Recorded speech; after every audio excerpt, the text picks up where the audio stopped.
Olá, turma do oitavo ano, tudo bem com vocês? Vamos para mais uma aula de ciências. Hoje vamos finalizar o nosso capítulo, certo? Sobre meteorologia, referente ao tema tempo e clima, ok?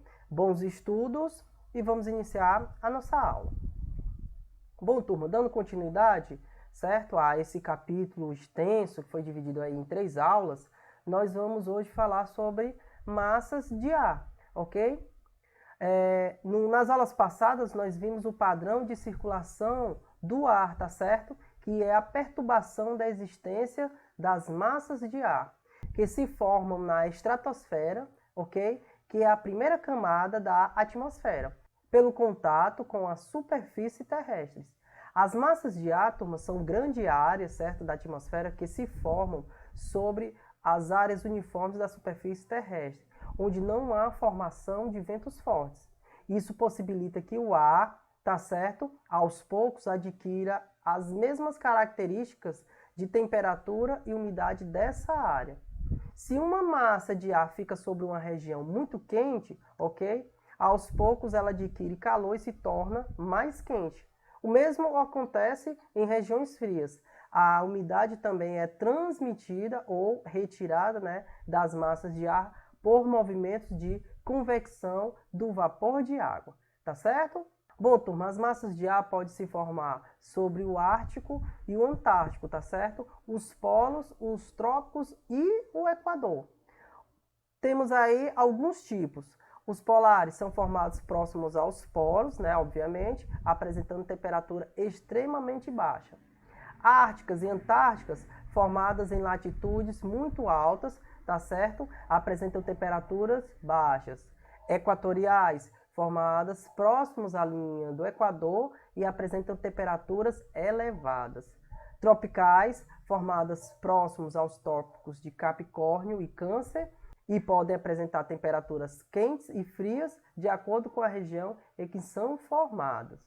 As massas de ar, certo, se formam sobre a superfície da Terra, podem ser continentais, quando ocorrem, certo, sobre os continentes, em geral secas, ou as marítimas, quando ocorrem nos oceanos, em geral úmidas. Agora vamos falar, turma, sobre as correntes marítimas.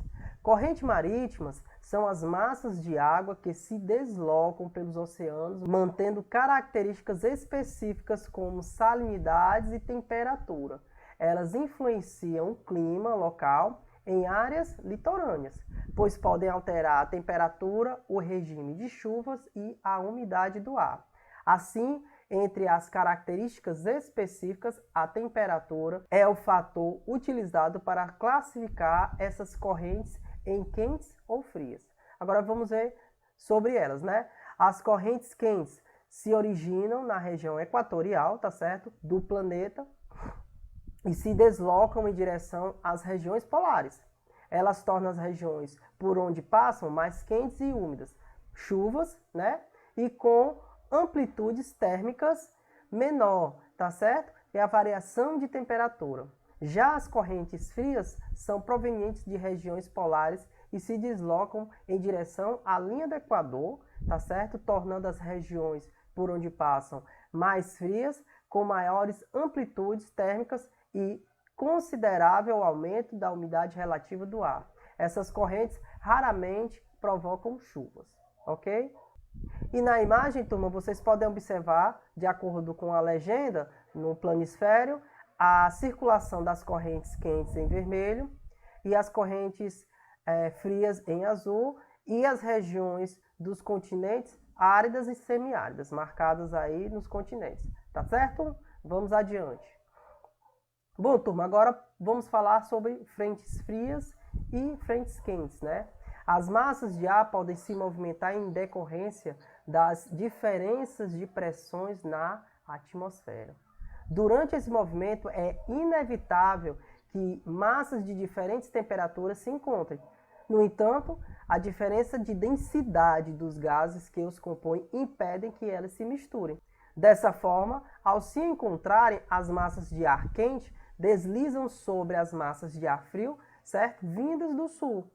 A região de contato entre elas se caracteriza por uma mudança brusca de temperatura, na umidade e na pressão. Essa região de transição entre uma massa de ar e outra, a gente chama de frente, ok? Uma frente quente ocorre quando uma massa de ar encontra e empurra uma massa de ar frio que está parada em uma região, provocando mudanças como a formação de neblinas e a ocorrência de chuviscos na região, tá certo? Então, nessa imagem, nós temos uma representação da frente quente, tá certo? Como o ar quente é menos denso, ela acaba subindo, certo? O contato do ar quente é geralmente úmido e com a massa do ar fria provoca chuvas ao longo das linhas de separação das duas massas de ar, como vocês podem observar na imagem, ok? Agora, nós temos aqui uma frente fria. Ocorre, certo? Quando uma massa de ar frio desloca para cima uma massa de ar quente que estava parada sobre uma determinada região. A ocorrência de ventos fortes, mudanças bruscas de temperatura e entre outras mudanças. Após a passagem da frente fria, ocorre uma onda fria. Na imagem você vê a representação de uma frente fria, com o ar frio é menos denso, ela empurra, certo, a massa de ar quente para cima. Ok, turma? Bom, turma, aqui nós temos uma tabela, tá certo? Que mostra, de maneira geral, as massas de ar quente e as massas de ar frio, que podem ser caracterizadas por estabilidade, tipos de nuvem, chuvas e temperaturas, certo? E nessa tabela você pode ver as características apresentadas de cada massa, né? No caso aí da massa de ar frio, as condições atmosféricas é estáveis, mas na massa de ar quente é estável, certo? Fenômenos de tipo de chuvas, né? No caso das frias, chuvas com trovoadas e na ar quente, contínuas, né? E os tipos de ventos? Nas frias, fortes com rajadas e nas quentes, moderadas e constantes. E a temperatura, no caso da fria, baixa. E no caso da quente, é elevada, ok? Bom, turma, deixo com vocês a atividade. Vocês fazem esses 3 tópicos aí, sistematizar, refletir e desafio. Tá certo? Bons estudos, espero que vocês possam ter entendido. Até a próxima e valeu!